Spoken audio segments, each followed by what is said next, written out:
The biggest upgrades for the next race are coming. For really the European races, Spain is the spot to bring the upgrades. For that being, it's a track, it's very simple, it's good for testing, and really you get a little bit of everything. You get straight line speed, you get high speed cornering, you get low speed cornering, and you get medium speed cornering. So usually the best overall car wins Spain, and it really shows you what your car can achieve on a track that isn't as bumpy, usually resurfaced and really well done, but also a track where tires matter a lot. So teams like Aston Martin and Red Bull will be very important.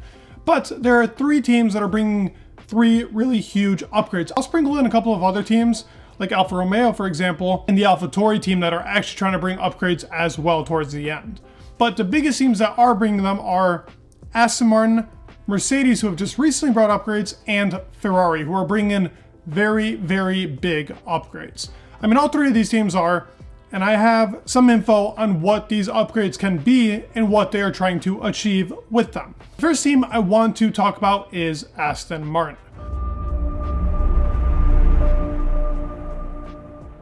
So their upgrade plan has changed. I mean, it used to be that they were going to bring upgrades to Imola, Silverstone, and Canada. Those were going to be their like big spots. But now, which also Ferrari is doing, is bringing them in disbursements. I mean, really, the whole entire idea behind this is if they bring them like that, they'll be able to test every upgrade in a better manner and actually get more out of it. So what is Aston Martin expecting for this Grand Prix? Well, they did bring something in Monaco that probably will be used in Spain. It's actually another loophole that they've kind of used. It's something that I expect them to continuously keep bringing because we haven't really seen the loopholes that they've been talking about, but this is the first one with its rear wing and how they kind of set up that end part of the rear wing to kind of be against the regulations, bring in more dirty air, but make the car a little more draggy, but better on its downforce. It is a little loophole and a little bit against regulations. It is brought up how this used to be similar to the 2017 and 2021 cars that we had and how their rear wings really performed. The biggest things, they are going to be changing those side pods. Not as drastic as Mercedes and not to any other concept, but bringing them in a little bit more, helping its real floor and how we can really extract more out of it. As we saw, and as I explained in my Mercedes video not too long ago, really about the new upgrades that have came, they brought in something that was very similar to that Aston Martin floor, or really its side pod design and floor, how it collapses together. Now what they can really do off this and what they can push more is get less drag out of that side pod. It is something that Dan Follows has talked about. And visual changes are supposed to be upcoming for the Spanish Grand Prix. At least it was supposed to be for Imola. They say that about 2 parts are going to come. And from what I know, it's going to be another floor upgrade because they really haven't worked on that upper part of the floor. It's the most basic, most simple floor we have right now on the grid. And along with that will be a rear diffuser upgrade. And I'm assuming they're going to add in those side pod elements. But I do know that the upper floor and its rear diffuser are something that they are planning on bringing to Spain. It'll really help the team push even more on its tires, but also extract that really mechanical grip that Red Bull just has. And has that advantage over them. I mean, we did just see the Red Bull floor. Will they take hints of it? Probably not yet. Maybe later down the season. They do know that some tracks like Spain will suit their car very well, and we can expect Alonso to be running within really the top 3 for most of the race. I don't really see any other team competing there unless these other 2 teams I'm about to mention bring something really big. Before we get into the Mercedes team, I wanted to really quickly bring up that thank you guys so much for the support on the channel. It's been insane. I love you guys, and anybody that's not subscribed, please do. It would mean the world for me. Just hit that like button, hit subscribe, and join the F1 Unchained channel. Thank you all so much for the support. Let's get into Mercedes.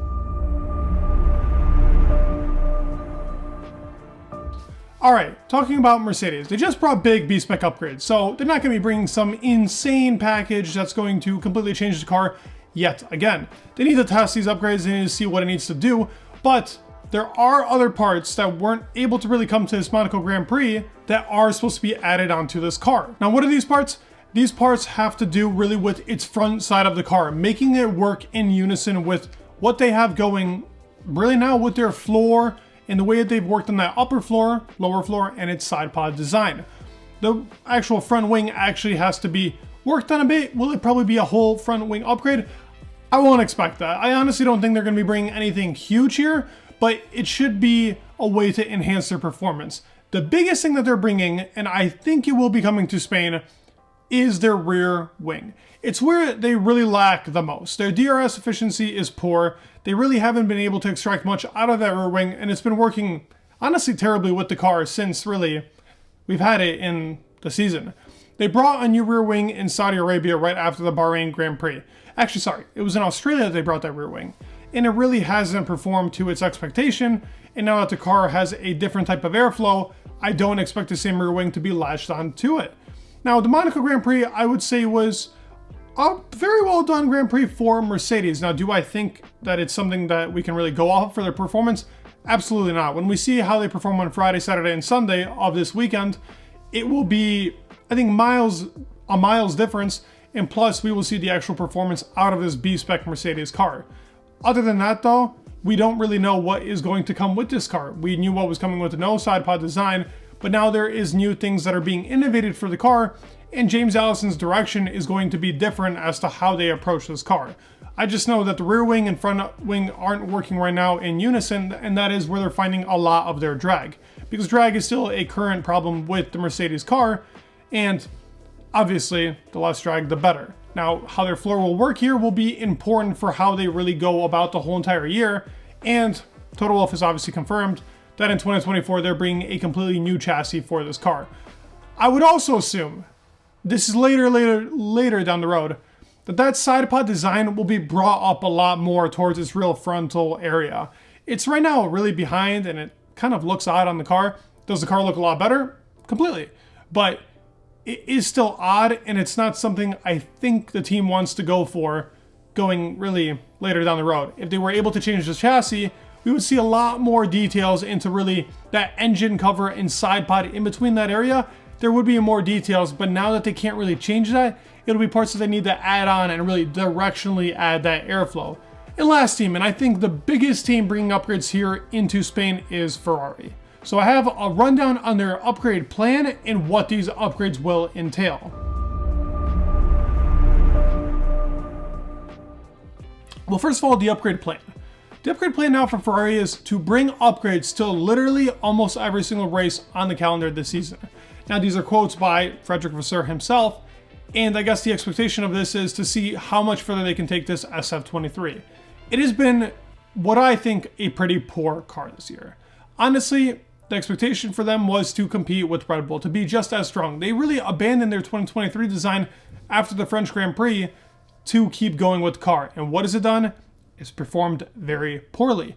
But a lot is coming to this car, and a lot to really, I guess, look forward to if they can improve upon their race pace that they have in that car. It's the qualifying pace that they really execute in, but still not good enough if the race pace is as poor as it is. So, just like the Mercedes car, they are bringing side pod upgrades. And I would assume that they're probably going to start abandoning slowly the design that they have, because clearly it does not work, and there is no real other car on the grid that it works for. Sure, we can look at the Haas, but we don't really want to be comparing them to the Haas. The side pod upgrade is now to be added within the car to really help upon its floor and upper floor upgrade that was added earlier in the year that only added a tenth to them. This upgrade actually came in Miami, and more was supposed to come in Imola to help this car work in unison, but we didn't end up getting that. Monaco was a Grand Prix they didn't want to bring it to, so now Spain is going to bring that real upgrade package. It's going with the side pod and how the rear of the car works. They brought their new rear wing upgrade into Monaco, which is a different type of looking rear wing, but now it would actually give them more options on how they would like to reduce or add that drag really to the car to give it more downforce. They were pretty poor in Monaco, in my opinion. Charles Leclerc actually came out and said that the hard tire running was pretty decent, but it didn't really result in much because they went into the wet, and in the wet they were still shredding through tires. As soon as he started pushing, they were shredding their tires. Another big thing that they are bringing, and something that I think is needed, is a rear suspension upgrade. Something that has not been added to the car yet, but keeps being talked about. The car is very rear oriented, which is a good thing, but also hard on its tires. It needs to change its car to either be more balanced or change more towards a front oriented car. The Red Bull, the Mercedes, and the Aston Martin are all pretty front oriented, and that's kind of what gives them the advantage on going on those tires. It lets them last a lot longer. Those are really the biggest upgrade packages coming into our Spanish Grand Prix. There are parts coming to the AlphaTauri and to the Alfa Romeo that I know of. Actually, the Alfa Romeo added a lot of parts in Monaco and is changing a lot of it. The side pod is still getting changed completely and a lot more to really work upon its high-speed cornering. As for the AlphaTauri, which is the probably weakest team on the grid right now, but it looks like Williams is kind of falling back into that spot. The AlphaTauri is still bringing upgrades to work upon. It's also high speed and balancing, because the balance in the car right now is pretty poor, and bringing a lot of upgrades will help with that, obviously, if it works in the right way. Let me know your thoughts down below. What do you guys think of the Spanish Grand Prix coming, and what are your thoughts on the three big teams that are chasing against Red Bull? Because Red Bull doesn't really give us much information on their upgrades, so I can't really talk to you about it up until I know what's happening with them. Let me know your thoughts down below. Please leave a like, subscribe, it'd mean the world, and peace.